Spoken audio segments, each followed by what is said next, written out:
Hello all. I don't comment on trailers very often, but given Wonder Man was one of my favourite comic book characters growing up, Cyclops being the other, I feel I have to on this one, although it's a bit late. A brief history. This is Wonder Man. He first appeared in Avengers 9 way back in 1964, created by Stan Lee, Jack Kirby and Don Heck.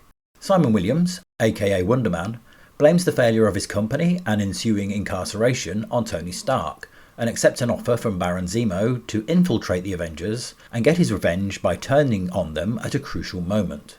Simon is imbued with superhuman strength and durability by Zemo. However, to ensure his loyalty, the Baron has created a failsafe.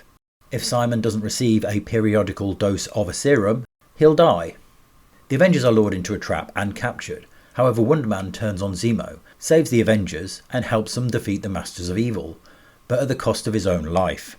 Hank Pym recorded Wonder Man's brain patterns after his death in the hope that one day they could revive him.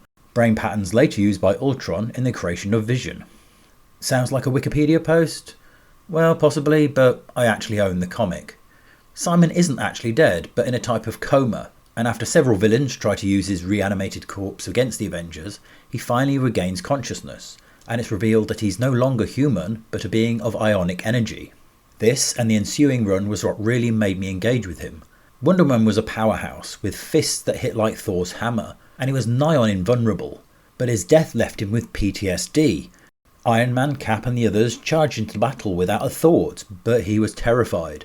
Every fibre of his being screamed to run, and yet, albeit with the occasional hesitancy, he still charged in, and that made him relatable to me, and in a sense, a real hero. It's easy to be a hero if you're a man without fear, but to be afraid and still step up is real heroism to me. During this time he also dallied with being an actor and a stuntman, and had some success, though I didn't find that part overly interesting. He also became great friends with Beast. I have to admit though, after this, and his moment of clarity whilst fighting Korvac, he was blowing in the wind a bit. He died again and was resurrected by Wanda, spent some time in prison, meandered over to the villainous side. It felt like they didn't really know what to do with him. But I still love the character, and especially these 70s comics. Which is why I commissioned John Byrne to do a picture of Wonder Man fighting Thor. And instead of this is the Wonder Man we're getting. And I thought the idea of Nathan Fillion playing him was bad. A love letter to Hollywood. Meta-commentary with a race-swap version. And you know that's going to play a part, given the original Wonder Man, shown in a clownish flashback, is white. Much like She-Hulk's meta-commentary, they will probably build a straw man and use it to attack fans who criticise race swapping. But mainly it just looks like a joke. A self-filleting circle jerk by the writers who have jumped on the acting part of his arc and twisted it into the story they wanted to tell, with the message they want to sell. More hero parody. And as I've said with She-Hulk, when you're parodying your heroes, why should anyone care? It's all wacky, goofy faces Looney Tunes comedy with Simon Williams being a clown and Trevor Slattery, late of Iron Man 3 and Shang-Chi, alongside. Despite the fact he should be in prison, surely? Could I be wrong? Sure. But along with race swapping comes identity politics, and the message. Even when the lead of a film or series is black, they can't help themselves but point it out in bold letters, and it's usually on the nose and hypocritical. I refer you to my Falcon and Winter Soldier and Secret Invasion reviews.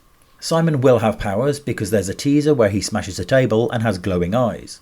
And who knows, this may turn out to be good, but I won't hold my breath, because we're not getting this character. And before people say I'm judging something before I've watched it, which is a common refrain on forums, the trailer is supposed to sell the show, and I'm reacting to what they're showing.